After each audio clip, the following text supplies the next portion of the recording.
Thanks very much for stopping by the Digital Creator Daily. If you're new here, I'm Rob from Hey Summit, and this is the daily-ish show where I get to have pretty awesome conversations with brilliant people doing interesting things. We talk about the creator mindset, staying authentic, assembling your toolkit, exploring platforms, and a bunch more things, maybe some random stuff as well. It's a pretty relaxed show about and for creators, for thought leaders, and independent entrepreneurs. And just a reminder, depending on how you are tuning in, whether it's live or recorded or on the podcast, conversation is best when it is shared. So however you're tuning in, please feel free to jump in with your thoughts, questions, perspectives, and thanks very much for joining us. I'm very, very happy to welcome Danielle. My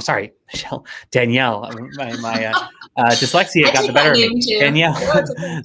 Danielle Letayf, who's the founder and CEO of Badassery, a marketplace for event organizers to book diverse public speakers. They're on a mission to give as many speakers a stage as possible and help event organizers run better and more efficient events. In her past life, she ran global community at Shine and was the head of programs and community for Built by Girls, a brand that's creating the new wave of tech leaders. She expanded the community from 5 to over 15,000 around the country and created the hashtag Built by Girls Challenge, a nationwide pitch competition for tech projects built by girls and judged by girls that she ran with Michelle Obama in 2016. Must have been super interesting. She loves dancing, wearing anything gold metallic. I agree with you there. Traveling and vintage shopping and chocolate. Always chocolate. I have to say that's going to be the death of me, but it's not that bad a way to go out. But anyway, thank you so much for joining me, Danielle, and welcome.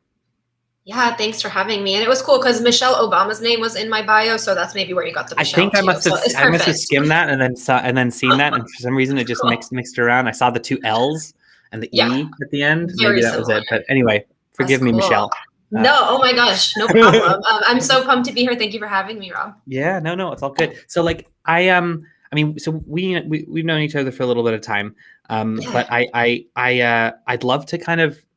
I don't think we've ever had this conversation just about your journey and how you came to start Badassery, especially maybe, I don't know, it's not just Badassery, but all the stuff that you've done before, this common thread of community and trying to bring others forward by pushing everybody else forward. So yeah, like what was the kind of spark or the story behind Badassery?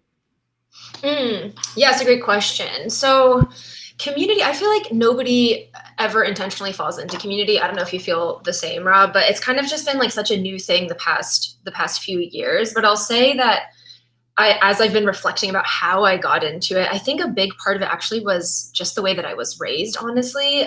That's kind of like the OG place where community often is ignited. So I come from an immigrant family. They're from Lebanon, where, if you know anything about Middle Easterners, it is just like full of food, full of family, full of like all the things that you saw in my Big Fat Greek Wedding. And there was always these moments that were just so special where we all come together at once, like in a ritual, right? Like even to this day, I eat dinner with my family every day at old lady time, like 5 p.m. Eastern. When we have Christmas, it's like 30 of us stuffed in a house. And so I've always just been used to like the magic that comes together, that comes when you bring people together, the stories that are formed when you bring people together who are typically not together. And also like being a middle child, I've always been like in the middle of like sort of like a conduit for conversation. So I found myself often trying to make everybody happy, whether it's my siblings, my parents, my grandma. Yeah, right. Yeah. So just sort of like, always navigating conversations and not really knowing that I was trying to just make everyone happy and enjoy themselves all the time. And so I think I just always had a knack for people, listening to people, really wanting to know what they need. And so, I guess like taking it back to college, I had intended on studying psychology because I was just so interested in people. Obviously, my parents are immigrants. That's like a no-no. I love still psychology, but they're like, you need to do like business, doctor, all the things, lawyer. Everyone knows this, the saying. But yeah, so I started studying marketing and had always just been really drawn to social impact. I've been raised in quite a religious family. My school always had this this requirement for volunteering and all this stuff. So it was ingrained in me, but it's also something that I actually grew up really enjoying. So I think all of those things together sort of like helped with my path to community. Fast forward, essentially, I left college. I picked up and moved to New York I had never been there. I was just like, this is it. I'm going to do this, whatever this is. I had wanted to work in fashion. That didn't work out. So I was like, let me join a marketing company, very similar to fashion, right? Like, obviously. Right. So sort of had just kind of accidentally found out about Built by Girls, which you had just mentioned before this. And I was really young, and they were looking for the first sort of like person to run their internships for teen girls, the first person on their brand. And it was actually a brand under Verizon Media. And I was like, cool. Like, I've always been interested in starting things from scratch, but this was great because it was like a playground with a paycheck, right? It was like, oh, you gotta get, some solid money from corporate.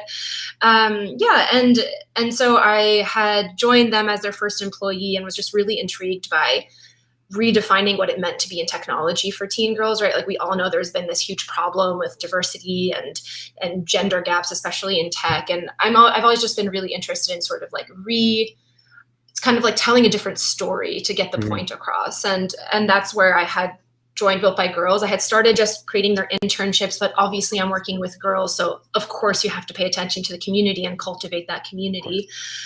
So during my time there, as you read, I ran a lot of events. I ran a lot of programs. And as I was traveling the country running these events and going to different events that had like all the buzzwords like tech, crunch, disrupt, innovate, iterate, killing it, tech. I was just so taken aback by who I saw on stage all the time, right? And you and I have talked about this, but it's just very similar stories that are shared on stage, very similar paths, especially a few years back, like 5 to 7 years ago, right? These conversations were just starting to happen.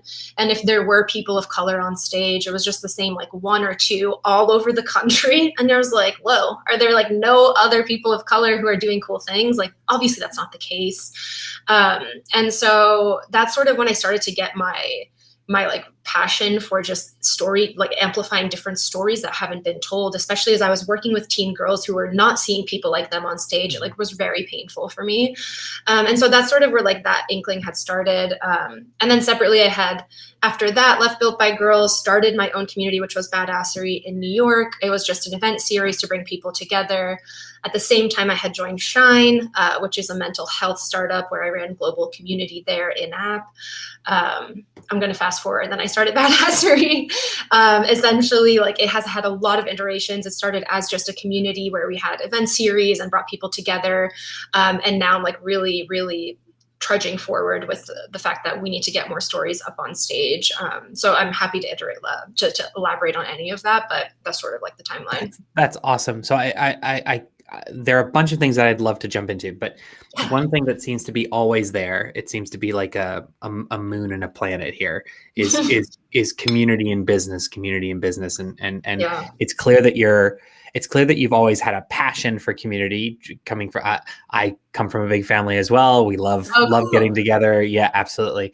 It's anybody from South Africa who's Jewish, chances are I'm related. It's not a family tree; it's a family bush. It's that kind of a thing, Stick together, yeah. Oh yeah. But anyway, I do see sometimes though, like people who are they're just natural community builders. They are inspired and they get excited. It's not necessarily like being an extrovert. It's a community avert. You want to see other people connecting in front of you, and that fills you with glee. But yes, it's quite a different thing thinking about that and like thinking about something that is business or something that has KPIs and stuff like that. In a similar way that a lot of people who might be thinking about a side project, or maybe they want to be a coach, or they want to go off and start a restaurant. It's this idea that's great fun in their mind, but then once they start doing it as a business, it like ruins the fun. And so totally. I guess, like, did you ever go through that? Like, did you go through that? Like, I'm not having fun here and having to push through that? Or is it very much because on the flip side, like, I guess you could have it like it inspires you, it drives you. So like, what's your relationship with that?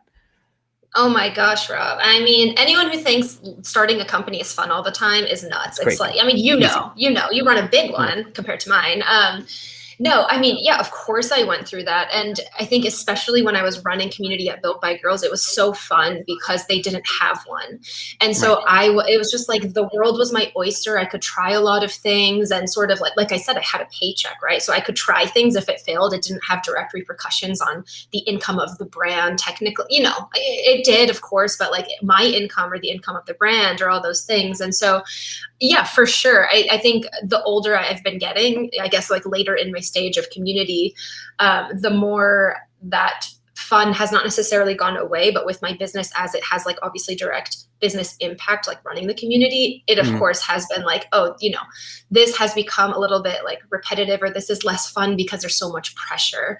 And the second thing is that running communities is very exhausting. I think for anybody, like, you mentioned, I know you're one of these kinds of people, like where you identify with people so deeply that sometimes it's like too deeply. And I've had to understand how to put up those boundaries as I've been creating other brands, communities, or my own, where it's like I have given too much of myself and it's taken away my focus on growing the community in a strategic way or growing the business in a strategic way. So yes, there's always been a lot of these balances and a lot of this parts of community that are not sexy, right? Like that burnout piece, or doing the things that are redundant, like onboarding people to Slack, right? There's so many pieces of the experience that make a great one. But at the same time, having to really level up and think about it from the top down. So yeah, 100% I have gone through that. And actually, I'm curious, like, at what point did you start to go through that? If you did, I feel like every community leader sort of has that in their journey. Oh, well, I wouldn't call myself a community leader. I don't think I'm organized enough to call myself a community leader. Community lover. Yeah.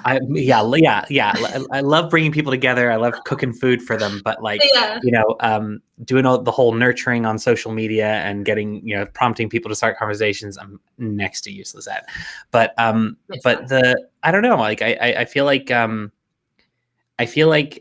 certainly I get, maybe you're the same way. I get excited about knowing that I played a small part in someone getting something or linking up with someone, or fostering that connection. My mom fancies herself a matchmaker. She loves bringing people together, and she'll take credit for your wedding, whether you like it or not, that kind of a thing.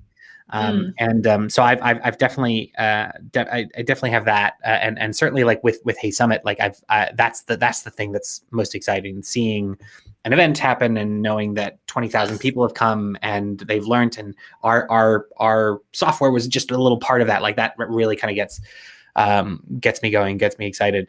But yeah, I don't know. It's tough because you lose that awareness or that excitement when you get stuck, as you use the word trudging, and I thought that was a very good word, very appropriate word, when you kind of get in it and figuring out how to, your admin list is going off the chart, and you're not actually able to kind of enjoy that. And so it's tough. It is tough.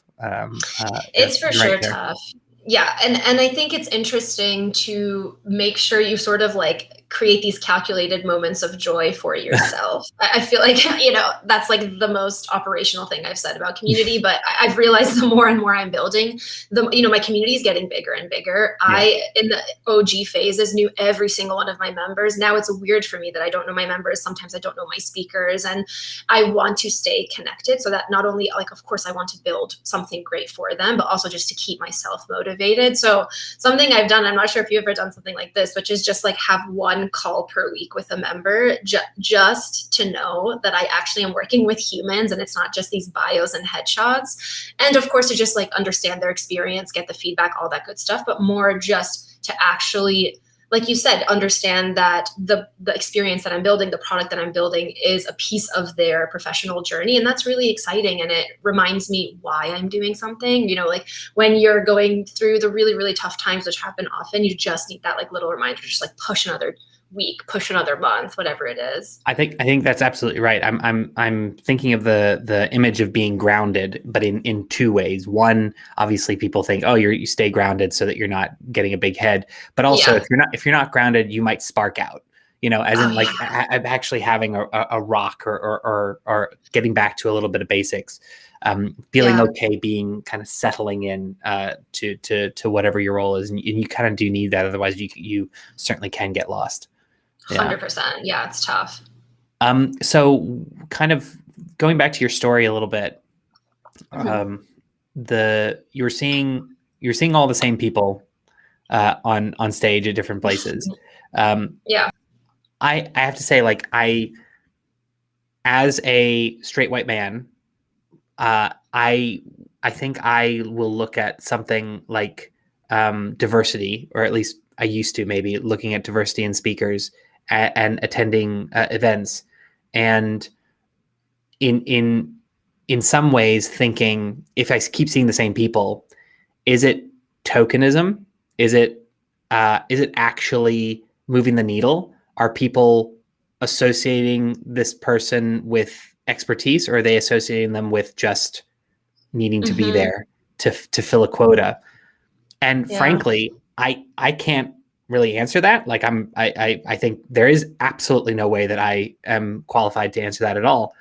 But how do you kind of look at that as a potentially an initial motivation for why someone might want to interact with Badassery, that they do come from maybe a tokenism perspective? And how do you, I don't know, how do you deal with that? I deal with that all the time, and it's quite frustrating, especially when I have phone calls with potential bookers. The assumption is that because, by the way, we have a ton of white people who are available for booking and speaking, and they're equally as talented as and the thing is, like, of course we have a focus on diversity, and the thing that has been the most frustrating is the assumption that because we are focused on underrepresented voices, that our speakers only speak about D&I or diversity and inclusion. And also, secondly, I know, like, I'm not playing the female founder card. We said we wouldn't talk about it, but because I'm a female founder, they also assume all my speakers are female. Right.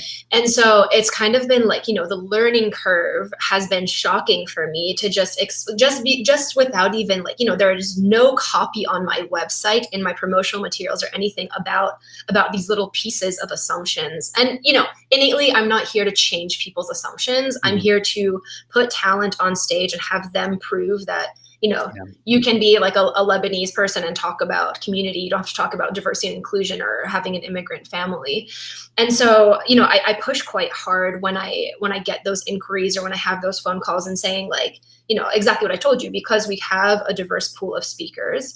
We only have like maybe 3 or 4 people who speak about D&I. If you want me to refer them to you, I'm happy to, but everybody else speaks about product marketing, engineering, all those things. And so I think the biggest battle for me has been trying to figure out if I even promote the fact that we have diverse speakers or if we just have speakers. And so I haven't even figured that part out yet, transparently.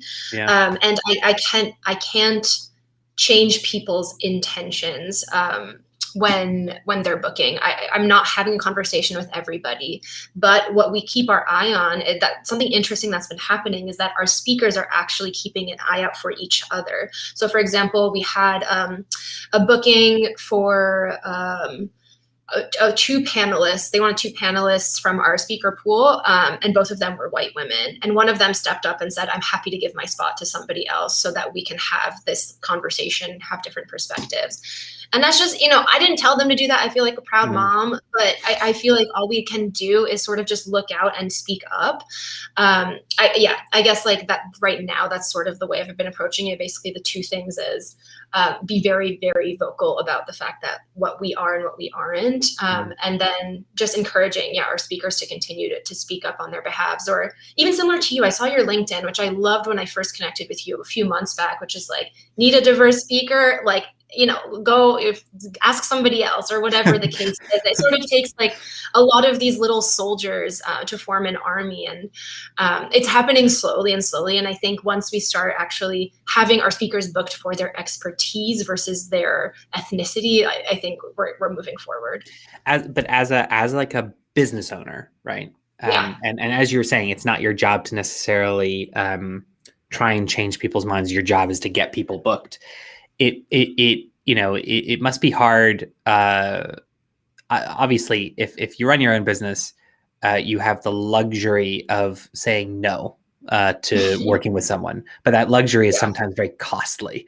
Like, have you had conflict internally as to whether or not to work with a customer just because they have a potential client, just because of their approach and like their motivations, and how do you try and unpick that? Because if it's not, obviously people watching might not be starting their own speaker,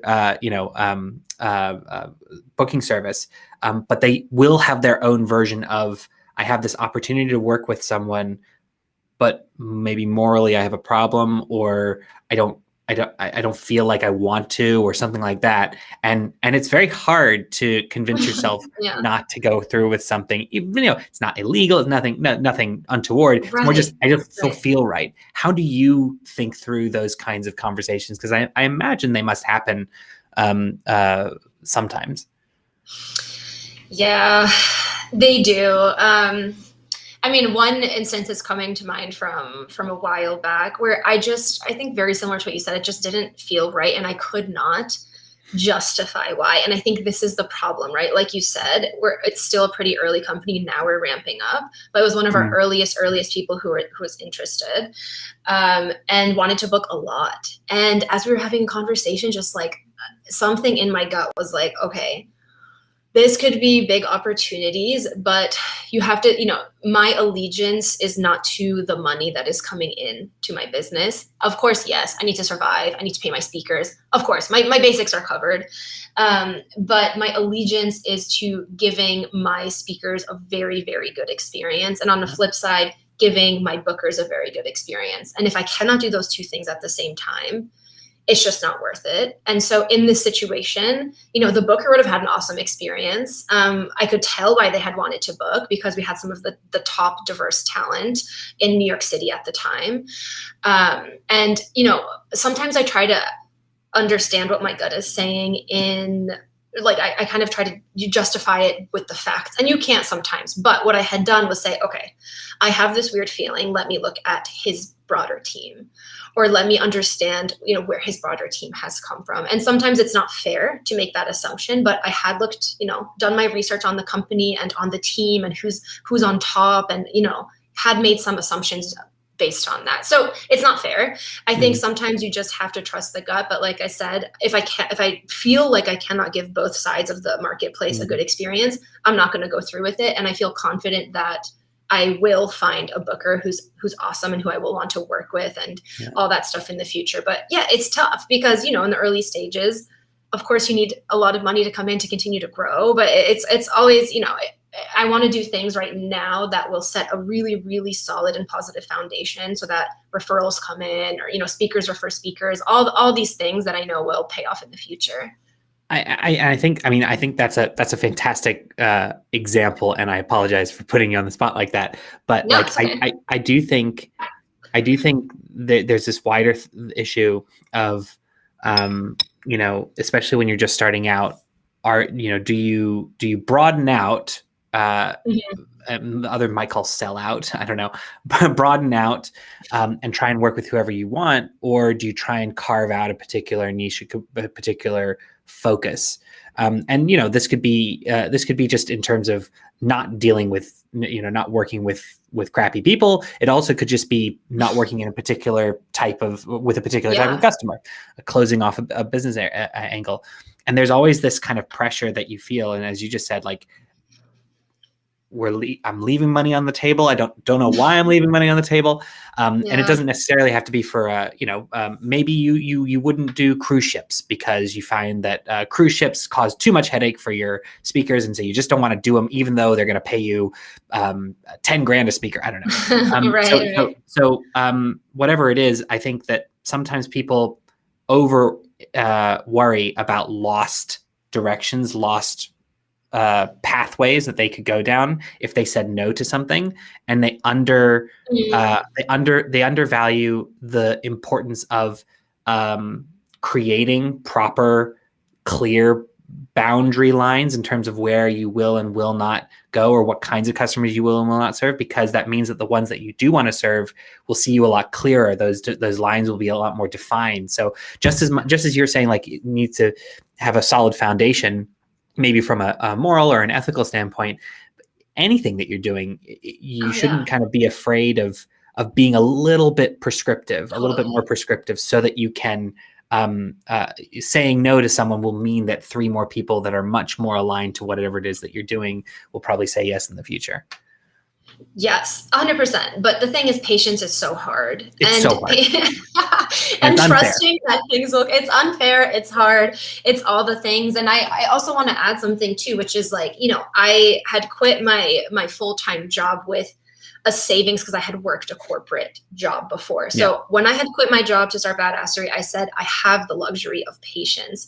It's tough to say that if somebody's quitting and they feel so strongly about a product or a business that they can leave money on the table. I don't want to say do bad business, but I also understand the perspective of let me capture as much as I can within like moral realms, and then just maybe narrow down to just get the business going. So, I very intentionally wanted to start very, very focused, like you said, and I had not only the patience, but I had the money to be patient, personally, right? And so I think it depends on every founder's journey, every founder's situation, especially founders who are not coming from, highly educated places or whatever the case might be. So there's so many ways to take it. I'm always a fan of like mile deep versus mile wide. It's always how I've operated. It's still the ethos for my community. We're a very small community, but like it takes a lot to even get accepted into this community. So, it could go many ways. But I'm curious for you and Hey Summit, how did you approach it? Because your product can also be very, broad industry wise. Like, did you guys have this dilemma? Yeah, we did. And I don't think we're particularly where we need to be on how we're approaching it. So like obviously like there are events that happen on the platform that sometimes are not great. And there are different levels of events that we have to take action on. But I think that plus like we like to see ourselves as an impact company. And yet, because everything's been so tumultuous over the past, year and a half, maybe that's an excuse that we tell ourselves, like we haven't been able to be as impactful as we feel like we could be. And that is, I think we failed in that regard in a couple of different ways. Mostly because we've kind of, when push comes to shove, a real impact company is impactful at their core, and they cannot function without being impactful. And what we haven't done that. We haven't been able to do that yet. And so like that to us is something, or at least certainly to me, is something that we need to reflect on and figure out a way of making that more part of our DNA.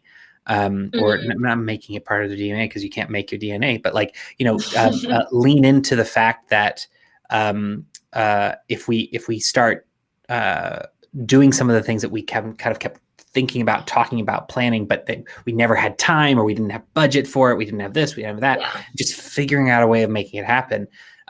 That's what we need to do if we want to call ourselves an impact company. And so like that's been hard.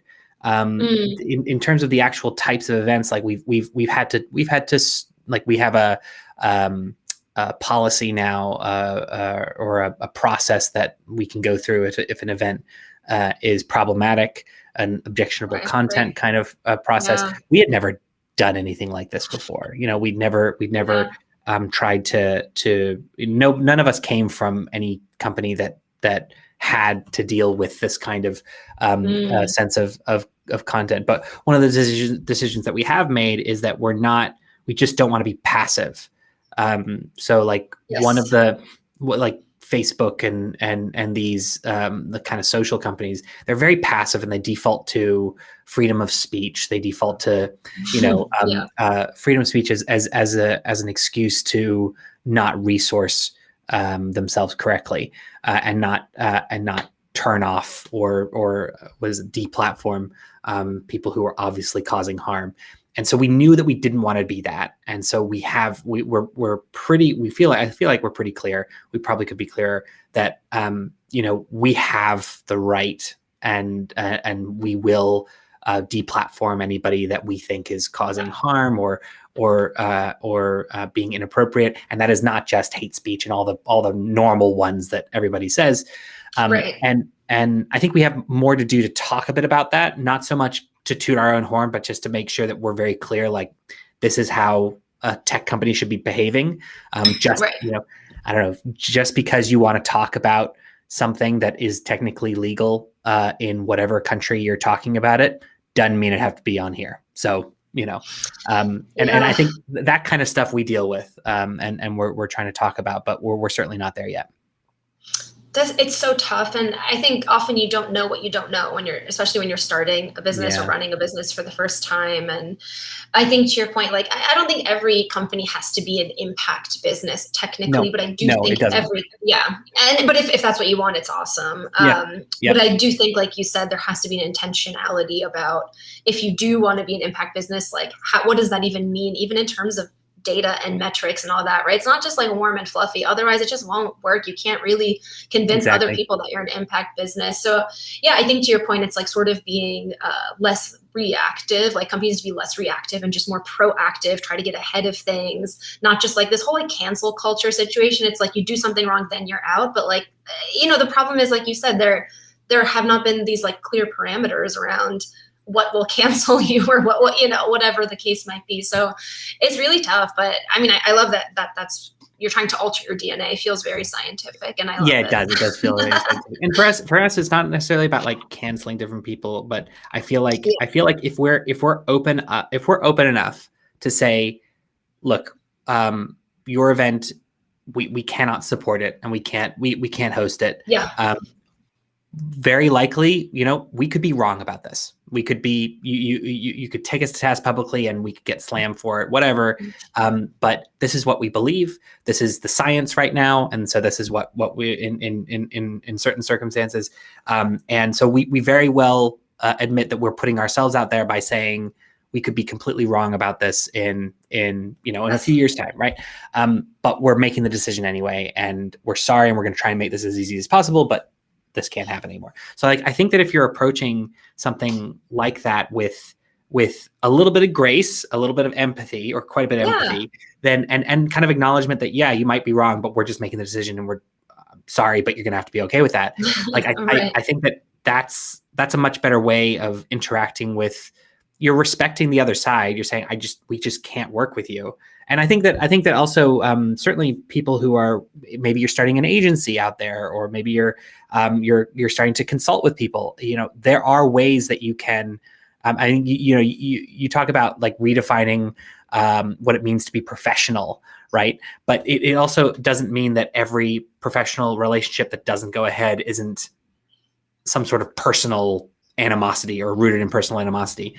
And I think we can all maybe practice just being a little bit more separated from whatever decisions we're making from a personal side.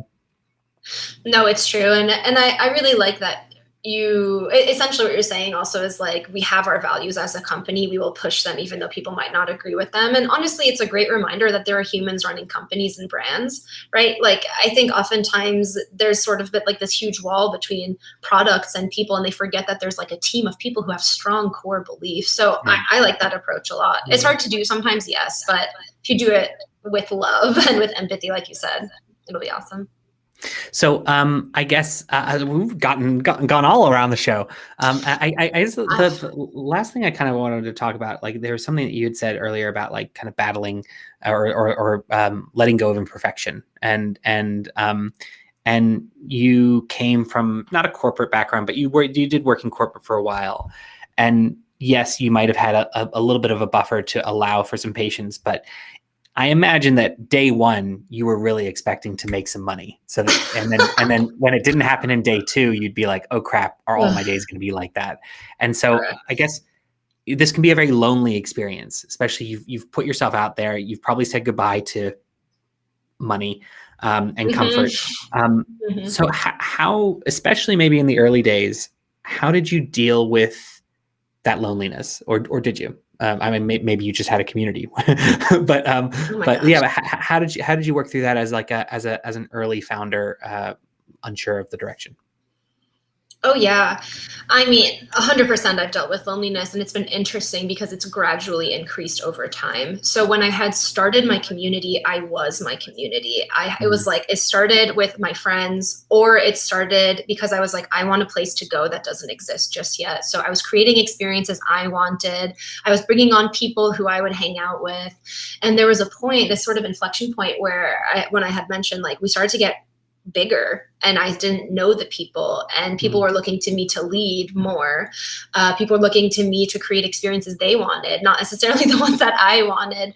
And there was a point where I was like, whoa, I think I just either like got kicked out of my own community, or not kicked out. It was not, that extreme, but I sort of graduated from it somehow.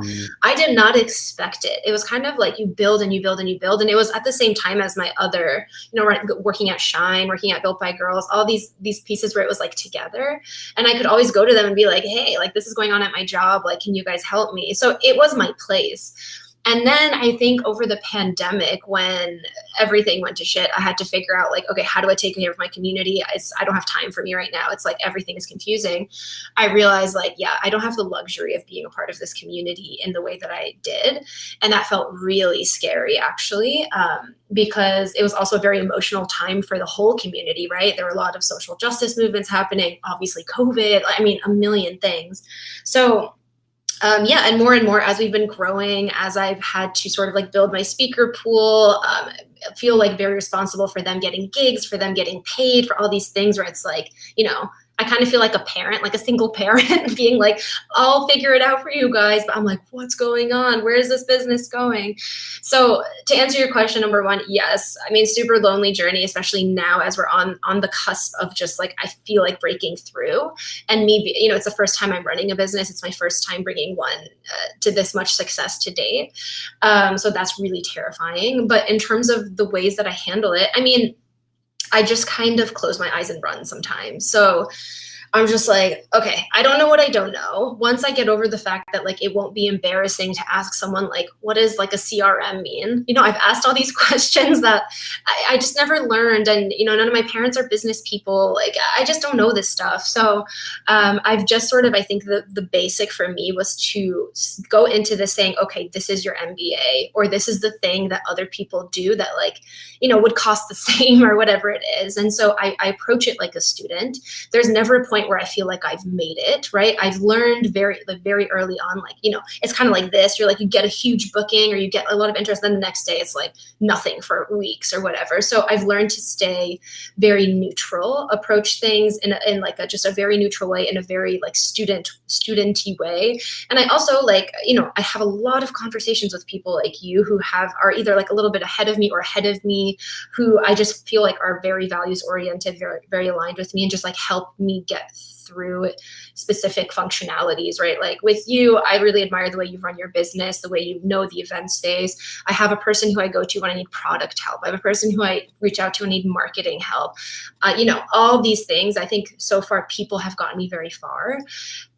So yeah, I think like to the point of perfection, like it's not even about working in corporate. It's just about being raised the way that I've been raised, which is, my parents came here, they sacrificed a lot. We went to very rigorous schools. We had no room for mistakes, and it's just been ingrained in me.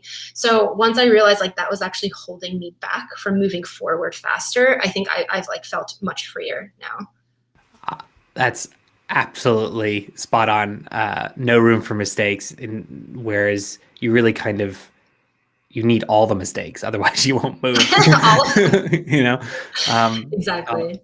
That's fantastic. Well, I know we've chatted a lot longer than we thought, but thank you so much for making a bit of time, Danielle, and chatting and sharing your insight here. Anybody out there want to learn more about Danielle and Badassery, you should check out badasseryhq.com. That's badassery-hq.com. And thanks so much again, Danielle. Have a great day. Oh, thanks for having me, Rob. That was